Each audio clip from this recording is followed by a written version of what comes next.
আসসালামু আলাইকুম। সবাইকে স্বাগত জানাচ্ছি। আমি নাসরুল ইসলাম তন্ময়। শুরুতে বিআরবি কেবল সংবাদ শিরোনাম। জানিয়ে দেব এই মুহূর্তে হাতে পাওয়া সর্বশেষ গুরুত্বপূর্ণ আপডেট বাংলা সংবাদ। শুরুতেই থাকছে শেখ হাসিনার পালানোর বিষয়ে জানতেন না সেনাপ্রধান। ছাত্র জনতার গণঅভ্যুত্থানে শেখ হাসিনা পালিয়ে যাবার বিষয়টি আগে থেকে জানা ছিল না বলে মন্তব্য করেছেন সেনাপ্রধান জেনারেল ওয়াকারুজ্জামান। তিনি জানান ৫ আগস্ট পরিস্থিতি দেখে তিনি যখন রাজনৈতিক দলের নেতাদের সঙ্গে আলোচনা করছিলেন ঠিক তখন তাকে জানানো হয় শেখ হাসিনা চলে যাচ্ছেন। সম্প্রতি একটি ইউটিউব চ্যানেলে দেওয়া সাক্ষাৎকারে তিনি এসব কথা বলেন। সেনাপ্রধান বলেন, শেখ হাসিনা দেশে থাকলে তার জীবনের ঝুঁকি ছিল, পরিস্থিতি খুবই উত্তপ্ত ছিল। এবারে জানাবো সুনামগঞ্জে দুপক্ষের সংঘর্ষে একজন নিহত, আহত ৭০। সুনামগঞ্জে দিরায়ে খালের দখল নিয়ে দুপক্ষের সংঘর্ষে একজন নিহত হয়েছেন এবং উভয় পক্ষের কমপক্ষে ৭০ জন আহত হয়েছেন। সকাল 10:30 থেকে বেলা 11টা পর্যন্ত এই সংঘর্ষের ঘটনা ঘটে। এ ঘটনায় কয়েক গ্রামের মধ্যে উত্তেজনা ছড়িয়ে পড়ায় এলাকায় অতিরিক্ত সেনা এবং পুলিশ মোতায়েন করা হয়েছে। জানাবো রাষ্ট্রের সংস্কারের পাশাপাশি রাজনৈতিক দলগুলোরও সংস্কার প্রয়োজন।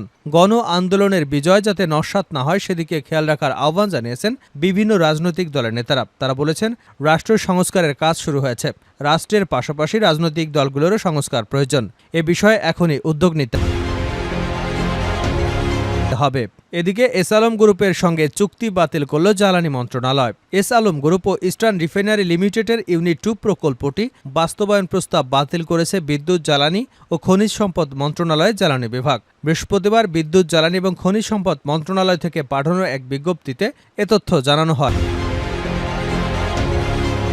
জানিয়ে দেব আইএমএফের কাছে বাজেট সহায়তা চাইলেন অর্থ উপদেষ্টা। বৈদেশিক মুদ্রা রিজার্ভ সংকট কাটাতে আন্তর্জাতিক মুদ্রা তহবিল আইএমএফ থেকে বাজেট সহায়তা হিসেবে বাংলাদেশে আরও ঋণ দেবার অনুরোধ জানিয়েছে অর্থ উপদেষ্টা ডক্টর সালেউদ্দিন আহমেদ। তার আহ্বানের পরিপ্রেক্ষিতে নতুন করে ঋণ দেওয়ার বিষয়টি পরীক্ষা নিরীক্ষা করে দেখার আশ্বাস দিয়েছেন বাংলাদেশে আইএমএফের মিশনের প্রধান ক্রিস পাপা জর্জিও। এবং সর্বশেষ জানাবো ছাত্র আন্দোলনে গুলি চালানো পুলিশ সদস্যদের চিহ্নিত করে অতি দ্রুত বিচার করতে হবে।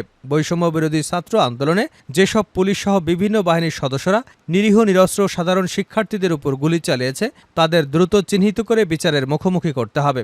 একই সঙ্গে নতুন করে এসব রাষ্ট্রীয় বাহিনীর সদস্যরা যেন আর কোনো দলীয় দাসে পরিণত হয় সেটিও মাথায় রেখে পুলিশ বাহিনীকে সংস্কার করতে হবে। এতক্ষণ শিরোনাম শুনছিলেন, এবার বিস্তারিত। প্রিয় দর্শক, আপনি যদি এই চ্যানেলে নতুন হয়ে থাকেন, ভিডিওটি দেখতে দেখতে চ্যানেলটি সাবস্ক্রাইব করে আমাদের সঙ্গেই থাকুন। আর এই ভিডিও সম্পর্কে আপনি আপনার মূল্যবান মতামতটি কমেন্ট বক্সে জানিয়ে দিন। আর হ্যাঁ প্রিয় দর্শক, জানিয়ে দিন ভিডিওটি কোথা থেকে দেখছেন। শেখ হাসিনার পালানোর বিষয়ে জানতেন না সেনাপ্রধান। ছাত্র জনতার গণঅভ্যুত্থানে শেখ হাসিনার পালিয়ে যাবার বিষয়টি আগে থেকে জানা ছিল না বলে মন্তব্য করেছেন সেনাপ্রধান জেনারেল ওয়াকারুজ্জামান। তিনি জানান, ৫ আগস্ট পরিস্থিতি দেখে তিনি যখন রাজনৈতিক দলের নেতাদের সঙ্গে আলোচনা করছিলেন ঠিক তখন তাকে জানানো হয় শেখ হাসিনা চলে যাচ্ছেন। সম্প্রতি একটি ইউটিউব চ্যানেলে দেওয়া সাক্ষাৎকারে তিনি এসব কথা বলেন। সেনাপ্রধান বলেন, শেখ হাসিনা দেশে থাকলে তার জীবনের ঝুঁকি ছিল, পরিস্থিতি খুবই উত্তপ্ত ছিল। শেখ হাসিনাকে সেফ এক্সিট দেওয়া ঠিক ছিল নাকি তাকে দেশে রেখে বিচার করা উচিত ছিল, এমন এক প্রশ্নের জবাবে তিনি বলেন, ওই সময় একটি উত্তপ্ত মুহূর্তে তাকে ওখানে রেখে দিলে সমস্যা হতো। আর প্রথম কথা হচ্ছে, আমি তো রাজনৈতিক দলগুলোর সঙ্গে আলাপ আলোচনা করছিলাম, তখন আমাকে কিছু ব্যক্তি বলেছেন যে উনি তো চলে যাচ্ছেন, উনি অলরেডি রান। এটা আমি জানতাম না যে উনি দেশ ছেড়ে চলে যাচ্ছেন। তারপরও আমি মনে করি যে উনি দেশে থাকলে ওনার জীবনের ঝুঁকি হতে পারত। কেউ চাইবে না যে একজনের বিচার বহির্ভূত হত্যাকাণ্ড হোক, এটা মোটেও কাম্য নয়।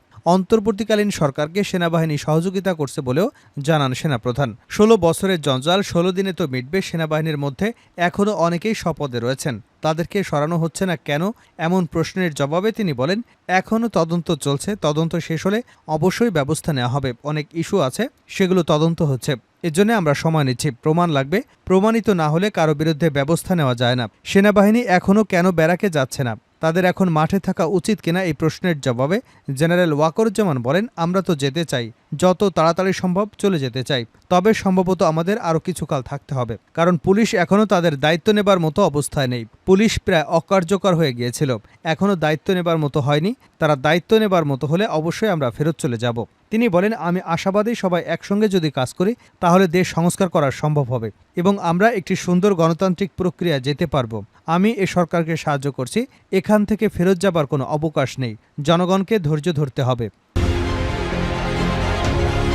সুনামগঞ্জে দুপক্ষের সংঘর্ষে একজন নিহত, আহত ৭০। সুনামগঞ্জের দিরাইয়ে খালের দখল নিয়ে দুপক্ষের সংঘর্ষে একজন নিহত এবং উভয় পক্ষের কমপক্ষে ৭০ জন আহত হয়েছেন। বৃহস্পতিবার 10:30 থেকে বেলা 11:30 পর্যন্ত এই সংঘর্ষের ঘটনা ঘটে। এ ঘটনায় কয়েক গ্রামের মধ্যে উত্তেজনা ছড়িয়ে পড়ায় এলাকায় সেনা এবং পুলিশ মোতায়েন করা হয়েছে। নিহত ব্যক্তির নাম পারুল মিয়া, বাড়ি রফিনগর গ্রামে। প্রত্যক্ষদর্শীরা জানান, দিরাই উপজেলার রফিনগর ইউনিয়নের বাংলাবাজার মির্জাপুর হয়ে মাসিমপুরগামী সরকারি খাল নিয়ে দীর্ঘদিন ধরেই রাফিনগর এবং মির্জাপুর গ্রামবাসীর মধ্যে দ্বন্দ্ব চলে আসছে। দুপক্ষই সরকারি এই খালে দখল নিতে চায়। বৃহস্পতিবার মির্জাপুরবাসী ওই খালে কাঁটা বাঁশ দিতে গেলে রাফিনগর গ্রামবাসী বাধা দেয়। এর জের ধরে দেশীয় অস্ত্রশস্ত্র নিয়ে দুপক্ষ সংঘর্ষে লিপ্ত হয়। সংঘর্ষের সময় প্রতিপক্ষের আঘাতে রাফিনগরে পারুল মিয়া 58 এর মৃত্যু ঘটে। ঘণ্টাব্যাপী সংঘর্ষে উভয় পক্ষের কমপক্ষে ৭০ জন আহত হয়েছেন। আহতদের মধ্যে আশঙ্কাজনক অবস্থায় দুপক্ষের 10 জনকে সিলেট ওসমানী মেডিকেল কলেজ হাসপাতালে ভর্তি করা হয়েছে। অন্যদিকে দিরাই হাসপাতালে চিকিৎসা নিয়েছেন আরও অনেকে।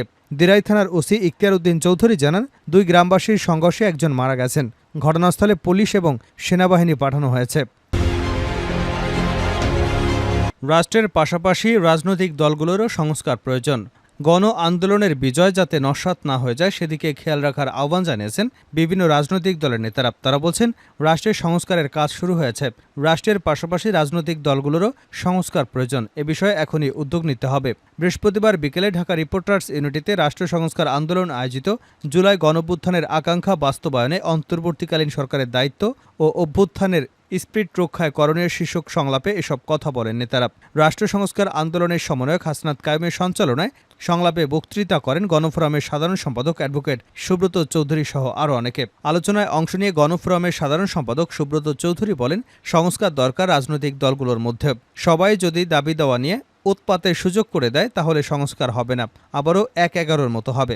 গত 15 বছরে অনিয়ম বঞ্চনার অবসান করবে নির্বাচিত সরকার। সবকিছু অন্তর্বর্তী সরকারের উপরে চাপিয়ে দিলে হবে না, সংস্কারকে গুরুত্ব দিতে হবে।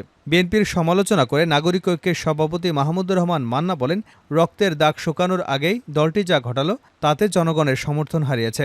এটা বন্ধ করতে হবে। জাতীয় ঐক্যমত্যের কথা মাথায় রেখে এখনই সাংবিধানিক সংস্কারের উদ্যোগ নিতে হবে, না হলে পরিবর্তনের বাংলাদেশ আবারও একই দিকে যাবে। বিপ্লবী ওয়ার্কার্স পার্টির সাধারণ সম্পাদক সাইফুল হক বলেন, মুক্তিযুদ্ধের সময় যারা গণহত্যা করেছে তাদের বিচার যেমন প্রতিহিংসার ছিল না, তেমনি 16 বছরের নানা অত্যাচারের বিচার ঠিকই করতে হবে। সারা দেশে থানা পুলিশ এখনও পুরোপুরি কাজ শুরু করেনি। সরকারকে বিষয়টি অগ্রাধিকার দিতে হবে। অভ্যুত্থানকে প্রশ্নবিদ্ধ করবেন না। সরকার কোথায় থামবে সেটা দ্রুত স্পষ্ট করতে হবে। দেশ চালানোর জন্য শাসক নয়, জনগণের প্রতিনিধি দরকার বলে মন্তব্য করেন গণসংহতি আন্দোলনের প্রধান সমন্বয়ক জুনায়েদ সাকিব। তিনি বলেন, জনপ্রতিনিধির ক্ষমতা কখনই গণমানুষের থেকে বেশি না হলেই জবাবদিহি নিশ্চিত হবে। তিনি আরও বলেন, ছাত্রদের হত্যা করে সেই রক্তের উপর ক্ষমতায় টিকে থাকতে চেয়েছিল আওয়ামী লীগ সরকার, কিন্তু সব চেষ্টাই ব্যর্থ। এই আন্দোলনের বিজয় যেন বেহাত না হয় সেটা লক্ষ্য রাখতে হবে। সবাইকে সঙ্গে নিয়ে এগিয়ে যেতে হবে। ভাসানী অনুসারী পরিষদের শেখ রফিকুল ইসলাম বাবলু বলেন, আওয়ামী লীগ যখনই ক্ষমতায় গেছে তখনই ফ্যাসিবাদ কায়েম করেছে। এমন ফ্যাসিবাদ রুখতে সংবিধান সংস্কার আনতে হবে। জনবিরোধী ধারাগুলো সংস্কার করে সংবিধানে জনগণের স্বার্থ সুরক্ষা নিশ্চিত করতে হবে।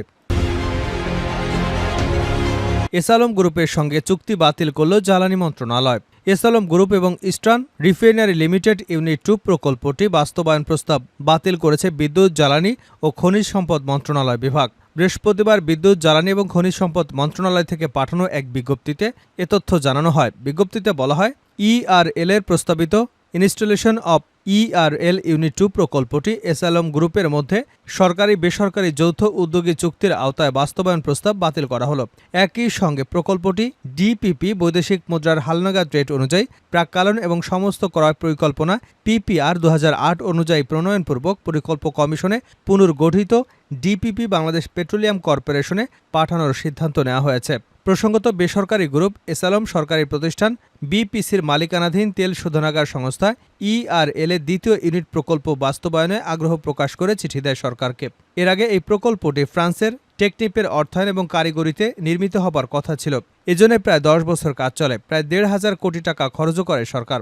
এরপর টেকনিক অর্থায়ন করবে না বলে প্রকল্প থেকে সরে দাঁড়ায়। এই সুযোগে এসালম প্রকল্পে বিনিয়োগ করবার কথা বলে মালিকানা দাবি করে। উল্লেখ্য, বিতর্কিত ব্যবসায়ী গোষ্ঠী এসালম গ্রুপের মালিক মোহাম্মদ সাইফুল আলম তার 6 ভাই, স্ত্রী এবং 2 ছেলেসহ পরিবারের বেশ কয়েকজনের ব্যাংক হিসাবে তথ্য চেয়েছে আর্থিক গোয়েন্দা বিভাগ। একই সঙ্গে তাদের স্বার্থ সংশ্লিষ্ট প্রতিষ্ঠানের নামে পরিচালিত ব্যাংক হিসাব এবং অন্যান্য তথ্য চাওয়া হয়েছে।